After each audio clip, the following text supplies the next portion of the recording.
Hi everyone, welcome to day 2 on quadrilaterals. Today we're going to be talking about the quadrilateral family tree, which is pictured here, and how we can apply it in relation to how these shapes are different and similar to one another. So we're going to be framing this within the terms always, sometimes, and never. And you will understand that a little bit better as we get into this. So at the top here, we have the quadrilateral. This is because all of these shapes that fall under the quadrilateral are all quadrilaterals. They all have 4 sides and 4 angles.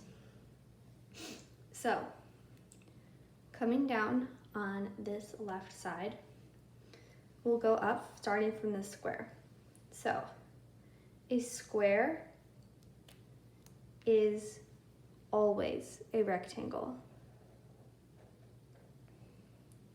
And a square is also always a rhombus. Coming up from there, a rectangle is always a parallelogram. This is because a rectangle has 2 pairs of parallel sides. Same with a rhombus. A rhombus is always a parallelogram. Now, by this logic, we can conclude that a square is always a parallelogram. This is because if a square is always a rectangle and a rectangle is always a parallelogram, then a square is always a parallelogram as well. And lastly, a parallelogram is always a quadrilateral. This is because a parallelogram will always have 4 sides. And you can conclude then that all of the shapes that fall under parallelogram are also quadrilaterals.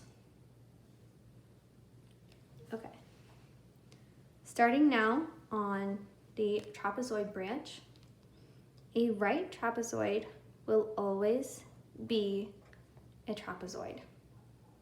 This is because it meets all of the qualifications of a trapezoid, but it's just more specified. And a trapezoid is always a quadrilateral.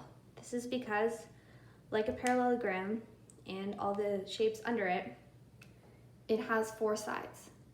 That is part of the definition of a trapezoid. Lastly, a kite is also always a quadrilateral. This is because a kite will always have 4 sides. Now, coming down the family tree, we just went up.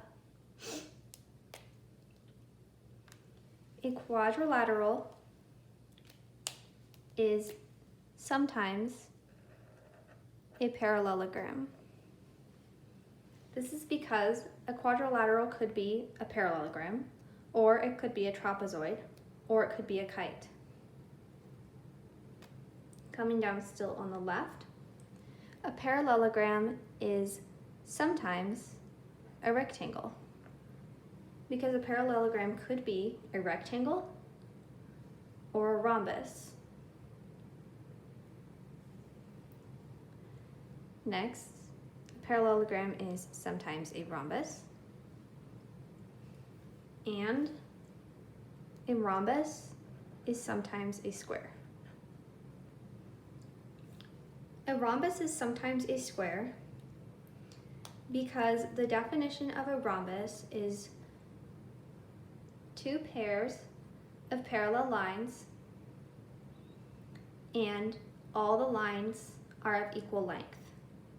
Therefore, a square is always a rhombus, and a rhombus can sometimes be a square. The reason why a rhombus isn't always a square is because a rhombus does not always have right angles, as in this one pictured here.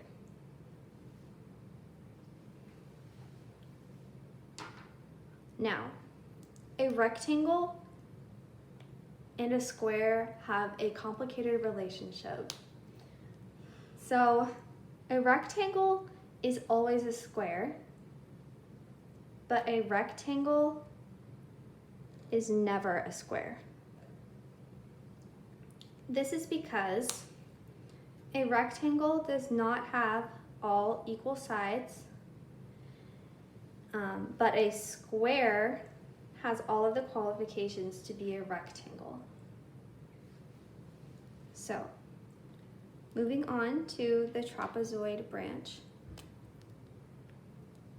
A quadrilateral is sometimes a trapezoid, and a trapezoid is sometimes a right trapezoid.